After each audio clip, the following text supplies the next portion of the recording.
內地自唔使憂，灣區因線幫得手。Hello，大家好，我係今期主持 Lala。咁 Lala 今期咧嚟到我哋嘅二龍山星耀一呢度咧，係分享一套全新裝修未入住過嘅單位俾各位觀眾朋友啦。咁呢一套單位嘅建築面積係114個平方嘅，係做咗3房2廳，係2衛嘅。咁而且咧係復古風格嘅一個裝修啦。咁業主現時售價係98萬，咁當然仲有偈傾嘅。咁呢一個單位咧係位於我哋星耀一期嘅，咁咧而且咧係一個中高樓層12樓嘅靚樓層，而且係東南方向嘅。咁現時咧我就喺呢一套單位個客廳呢個位置啦。咁大家都可以睇到，跟住我哋鏡頭嚟睇一睇，成個裝修嚟講嘅話咧，佢個用料同埋咧佢個裝飾搭配咧都係唔錯嘅。咁首先睇翻嚟我哋入門口呢一個位置啦。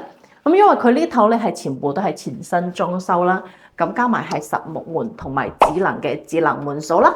咁入門呢個位置走廊位置咧係做咗一個細細嘅一個裝飾櫃嘅一個鞋櫃啦。咁呢啲櫃筒平時都可以擺鎖匙啦，同埋咧喺上邊都可以收納我哋嘅平時嘅用品嘅。睇翻嚟我哋客廳同埋餐廳，咁餐廳同埋客廳咧都係一體式嘅。咁而且入嚟門口呢個位置咧係一個入戶花園，呢個位置咧係屬於係前贈送嘅一個位置啦。咁所以咧佢有一個咁大嘅採光嘅露地窗，咁佢個光線咧都係唔錯㗎。咁入翻嚟咧，我哋左手邊就係我哋個廚房啦。咁廚房呢個位置咧係做咗一個咧係玻璃套門嘅。咁成個咧佢個玻璃套門嚟講嘅話，對於佢個視野同埋敞角都係比較好㗎啦。咁成個廚房嘅話咧，係做咗一個 U 型嘅一個廚房設計嘅。咁我現時見到咧，佢抽油煙機啊、燃氣袖啊，同埋星盤都係已經配好晒㗎啦。咁而且都係預留好咗我哋一個雙開門嘅一個雪櫃位啦。咁呢個雪櫃位咧可以買翻個細啲嘅雙開門嘅設計嘅。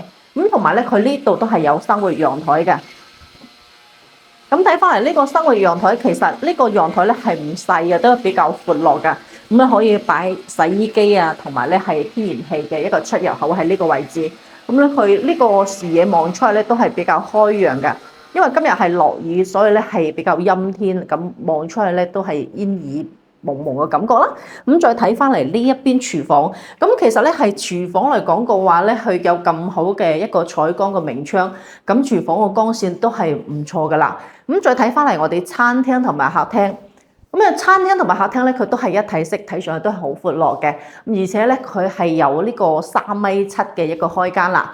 咁成個裝飾嚟講係復古風嘅一個搭配啦。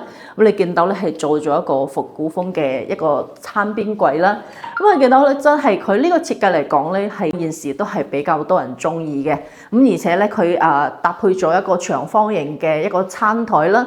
咁同埋咧佢呢啲位置咧都係好闊落嘅。呢啲走廊位置，就算將來我哋喺呢度做翻個屏風或者再整翻個裝飾櫃，其實都係冇問題嘅。咁餐廳咧，我現時見到佢係做咗個風扇燈嘅，咁咧佢即係成個搭配咧係復古風格，咁再加埋咧佢個客廳都係，咁餐廳同埋客廳咧佢個長度嘅話咧，足足都有11米咁長嘅，咁而且咧佢係做咗一個封窗嘅一個效果啦。咁佢喺呢個位置本來係一個套門嚟嘅，咁佢現時咧就係做咗一個拱形嘅一個門啦，同埋咧佢係做咗個封窗嘅效果嘅，所以顯得成個客廳仲闊落。咁而且嘅話咧，佢係喺呢啲位置陽台呢啲位置咧都係做咗呢個係收納櫃嘅，即係所見即所得。現時咧你見到係搭配埋電視啊，同埋咧係電視櫃啊、茶几、沙發呢啲全部搭配好晒㗎啦。咁直情咧就係拎包入住就可以㗎啦。咁而且連冷氣都已經係搭配好晒㗎啦。咁主陽台呢邊位咧係朝東南位嘅，係望我哋嘅屋苑嘅一個檐樓位置啦。咁外邊咧，我哋屋苑咧係星耀一期咧，咁樓下咧就係商鋪嚟噶啦。咁直望過去咧就係金色果嶺啦。我哋屋苑樓下咧商鋪咧就係天惠嘅超市啦，同埋咧係鳳鳴軒茶餐廳啦，同埋咧係呢個中醫館啦，同埋咧係美容美髮啊、汽車美容等等，都已經係開得比較齊全嘅商鋪啦。咁屋苑樓下對面咧就係601嘅一個巴士站啦。咁咧平時咧可以坐601去到我哋嘅神昌購物廣場啊、大印發購物廣場或者係亞居樂車站，所以交通上邊都係比較便捷嘅啦。好嘅，依家睇翻嚟我哋嘅休息區先。好嘅，咁現時咧就嚟翻到我哋嘅休息區呢度啦。咁咧係總共係3房係2衛嘅。咁首先睇翻嚟我哋其中一個客位先。咁睇翻嚟我哋客位呢個位置咧，咁其實客位咧其實都係唔細嘅。你見到咧係五金，全部都係全新嘅五金啦，同埋沖涼呢啲位置咧，其實咧都係比較闊落噶。咁佢都係有呢個採光嘅一個明窗噶啦。咁睇翻嚟我哋第一間房先。咁咧呢間房咧就係13個平方嘅。咁我見到咧係放咗張米半個床啦，同埋咧係做咗個床頭櫃。再做埋咗一個斗頂嘅一個衣櫃啦，而且係設計埋咧係書台呢個位置嘅。咁咧你見到咧佢同樣係可以做到3邊落床嘅一個效果嘅。咁而且咧呢邊嘅話咧係飄窗台位咧都係贈送嘅面積嚟嘅喎。咁望出去咧都係望我哋一個園林嘅一個景觀㗎。好嘅，咁睇翻嚟我哋第二間房先。咁呢間咧就係第二間房咧係10個平方啦。咁現時咧係將佢做咗一個咧係休閒區域嚟嘅，即係平時咧可以做一個多功能房都係冇問題嘅。咁或者係咁樣做翻一個咧係瑜伽室啊，或者係咁樣休閒啲坐喺度睇下書啊，然後放鬆下啊，都唔錯嘅。咁再睇埋呢一間房嘅話咧，望出去景嘅話咧都係比較開揚嘅一個景觀啦。咁咧同埋咧佢呢一度咧係視野都係比較開揚嘅，因為今日係落雨咧，如果唔係落雨嘅話，望得仲遠嘅。OK，咁再睇翻嚟我哋主人房先。咁主人房呢邊咧就係有23個平方啦。我哋首先睇翻我哋洗手間先。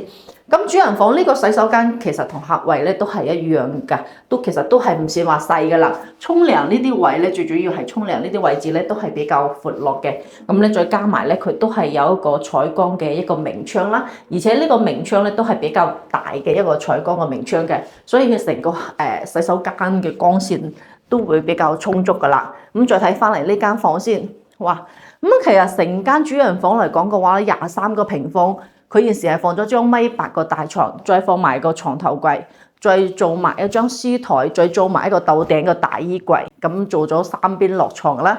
同埋將來我哋或者喺呢啲位置再放埋個電視櫃，或者再放一張梳妝台喺呢度，其實完全都係冇問題嘅。咁再睇翻嚟呢個窗台位都係好闊落啦。咁呢個位置咧都係贈送嘅面積嚟嘅。咁喺呢邊望出去咧，同樣都係望我哋園林嘅一個景觀啦。咁係望過去對面咧就係金色果嶺呢個屋苑啦。好嘅，咁呢個單位嘅建築面積係114個平方啦，係3房2廳，係2衛嘅。咁係全新裝修，係未入住過嘅。咁全部都係比較復古風嘅一個裝修啦，同埋咧佢裝修設計上邊咧嚟講咧都係唔錯嘅。咁咧而且嘅話咧係東南朝向啦，係望園林景嘅。咁業主現時售價咧係98萬，咁當然仲有偈傾㗎。咁如果係你對呢個屋苑感興趣嘅朋友仔嘅話咧，可以聯繫 Lala 啦，或者你身邊有呢個親戚朋友想要了解呢個宜龍山片區嘅屋苑嘅話咧，都可以將呢條視頻分享俾你身邊嘅親戚朋友仔睇㗎。